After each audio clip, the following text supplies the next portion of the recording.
ചായക്കടയിലൊക്കെ കിട്ടുന്ന നല്ല മൊരിഞ്ഞ വെട്ടുകേക്ക് എങ്ങനെയുണ്ട്? നമ്മളെ കൊല്ലത്ത് സ്പെഷ്യൽ എഴുത്താണി കടയിലേക്ക് വെട്ടുകേക്ക് തിന്നാൻ ഒരുപാട് കൊതിച്ചവരുണ്ടല്ലേ? ദാ ഇത് നമുക്ക് വീട്ടിൽ തന്നെ തയ്യാറാക്കാം. നല്ല സ്വീറ്റായിട്ട് നല്ല ടേസ്റ്റിൽ നമുക്ക് തയ്യാറാക്കാമേ. വളരെ കുറഞ്ഞ ചേരുവകൾ കൊണ്ട് തന്നെ നമുക്ക് ഉണ്ടാക്കിയെടുക്കാം. വീട്ടിൽ തന്നെയുള്ള മുട്ടയും മൈദയും ഒക്കെ കൊണ്ടാണ് നമ്മളിത് ഉണ്ടാക്കിയെടുക്കുന്നത്. ഭയങ്കര ടേസ്റ്റാണ്. അപ്പോൾ നമുക്ക് വീഡിയോയിലേക്ക് പോവാം. ഞാനിതാ ഒരു ബൗൾ എടുത്തിട്ടുണ്ട്. അതിലേക്ക് ഒരു 3 മുട്ട പൊട്ടിച്ച് കൊടുക്കുന്നുണ്ടേ. എന്നിട്ട് മിക്സിയുടെ ചെറിയ ജാറിലേക്ക് ഒരു അരക്കപ്പ് പഞ്ചസാരയും ഒരു 5 ഏലക്കയും കൂടെ നന്നായിട്ട് പൊടിച്ച് മിക്സ് ചെയ്ത് കൊണ്ടുവന്ന് ഈ മുട്ടയിലേക്ക് ഇട്ട് കൊടുക്കാം. അതിലേക്ക് 1/4 ടീസ്പൂൺ ബേക്കിംഗ് സോഡയും 1/4 ടീസ്പൂൺ ബേക്കിംഗ് പൗഡറും ഞാൻ കുറച്ച് ഒരു കളറിന് വേണ്ടിയിട്ട് ഒരു യെല്ലോ ഫുഡ് കളറും ചേർക്കുന്നുണ്ടേ. എന്നിട്ട് നന്നായിട്ട് മിക്സ് ചെയ്തങ്ങ് എടുക്കണേ. ഒരുപാട് പതപ്പിക്കുകയൊന്നും വേണ്ട. എന്നിട്ട് അതിലേക്ക് ഞാനൊരു അരക്കപ്പ് മൈദ ഇട്ട് കൊടുക്കുന്നുണ്ട്. എന്നിട്ട് നന്നായിട്ട് അത് മിക്സ് ചെയ്തെടുക്കാം കേട്ടോ.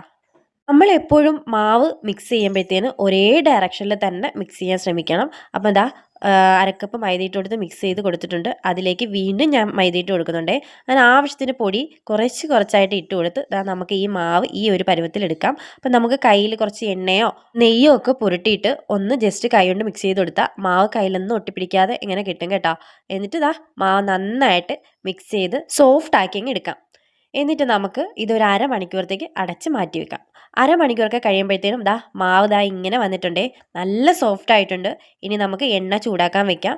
എണ്ണ ചൂടായെന്ന് നോക്കിയതിന് ശേഷം നമുക്ക് കയ്യിൽ കുറച്ച് അല്പം നെയ്യോ അല്ലെങ്കിൽ എണ്ണയോ ഇങ്ങനെ കയ്യിൽ പുരട്ടി കൊടുത്തതിന് ശേഷം നമുക്ക് ഈ മാവ് ചെറിയൊരു ബൗളായിട്ട് ഒരുപാട് പ്രസ് ചെയ്ത് മുറുക്കണ്ട, ചെറിയൊരു ബൗളായിട്ട് ഇട്ടിട്ട് ഈ തിളച്ച എണ്ണയിലേക്ക് നമുക്ക് ഇട്ട് കൊടുക്കാം.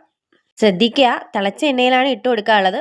ഈ ഇട്ട് കൊടുക്കുന്ന സമയത്ത് തീ സിമ്മിൽ തന്നെ വെച്ചിട്ട് വേണം ഇട്ട് കൊടുക്കാൻ, അല്ലെങ്കിൽ പെട്ടെന്ന് കരിഞ്ഞു പോകും, നമ്മുടെ കേക്കിൻ്റെ ഉള്ളിൽ വേവത്തില്ല. ഇതുപോലെ തിരിച്ചും മറിച്ചും ഒക്കെ ഇട്ട് നമുക്ക് കേക്ക് ഇങ്ങനെ വേവിച്ചെടുക്കാം. കുറച്ച് കഴിയുമ്പോഴേക്കും ഈ കേക്കെല്ലാം ഇട്ട് കൊടുക്കുന്ന മാവിൻ്റെ ഡബിൾ സൈസായിട്ട് വരും കേട്ടോ. അപ്പോൾ കേക്കെല്ലാം റെഡി ആയിട്ടുണ്ട്. നമ്മുടെ ടേസ്റ്റി ആയിട്ടുള്ളൊരു കേക്കാണ്. ഇപ്പോൾ വൈകുന്നേരം ചായക്കടിക്കൊക്കെ ഒന്നും ഇല്ലാതിരുന്ന് വിഷമിക്കുമ്പോൾ നമുക്ക് മൈദയും മുട്ടയൊക്കെ ഉണ്ടെങ്കിൽ ഈസി ആയിട്ട് ഉണ്ടാക്കിയെടുക്കാം.